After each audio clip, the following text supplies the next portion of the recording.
अपनी बेटी को राजा त्रिभुवन से विवाह इच्छित देख राजा ने बिना विलंब किए एक हरकारे को विवाह प्रस्ताव संदेश के साथ राजा त्रिभुवन पाल के दरबार भेज दिया।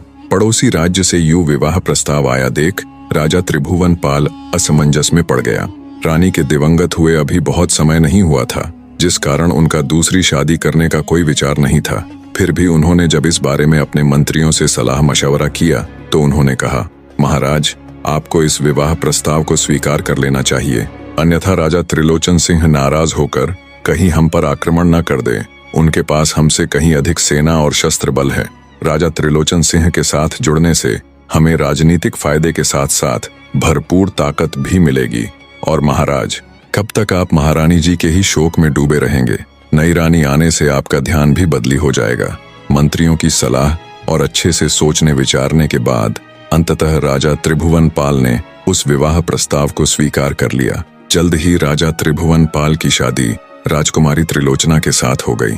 कुछ समय पश्चात ही रानी त्रिलोचना ने गर्भ धारण कर लिया और तय समय पर राजा को रानी त्रिलोचना से एक पुत्र की प्राप्ति हुई। उधर राजकुमारी रुद्रलेखा और विभित्सना भी अपने जीवन के 10वें वर्ष में प्रवेश कर चुकी थी। आश्रम में उन दोनों की शिक्षा पूरे जोरों शोरों के साथ चल रही थी। राजकुमारी रुद्रलेखा की हर विषय में अच्छी पकड़ थी, पर विभित्सना की बात ही कुछ अलग थी। केवल 10 वर्ष की आयु में उसकी बुद्धि ऐसी कि चाणक्य को भी परास्त कर दे। हर श्लोक, हर वेद उसे कंठस्थ था।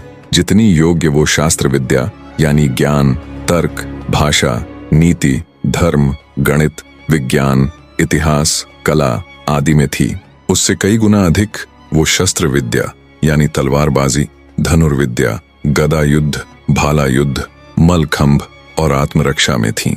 जब वो तलवार चलाती तो प्रतीत होता जैसे आग में नहाई बिजली हो। तलवार चलाने की गति ऐसी कि बड़े बड़े योद्धा शर्मा जाए। जब विभित्सना धनुष उठाती तो आंखें बंद करके भी कोसों दूर मौजूद अपने लक्ष्य को चंद पलों में भेद देती।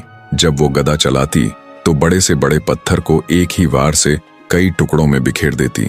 शस्त्र और शास्त्र दोनों में उसका कौशल देख उन्हें शिक्षा देने वाले आचार्य काश्यपंत हैरान रह जाते। उन्होंने अपने जीवन में पता नहीं कितने ही राजा महाराजाओं के बच्चों को शस्त्र और शास्त्र विद्या दी थी। एक से एक महारथी योद्धा उनके गुरुकुल से निकले थे, पर उन्होंने अब तक अपने संपूर्ण जीवन में विभित्सना जैसा कोई नहीं देखा था। अब तक के उनके शिष्यों में कोई भी ऐसा नहीं था जो उस 10 वर्षीय बालिका के सामने किसी भी क्षेत्र में पल भर के लिए भी टिक पाता। उसकी इन अद्भुत कलाओं को देख आचार्य काश्यपंत हमेशा उससे एक ही बात कहते,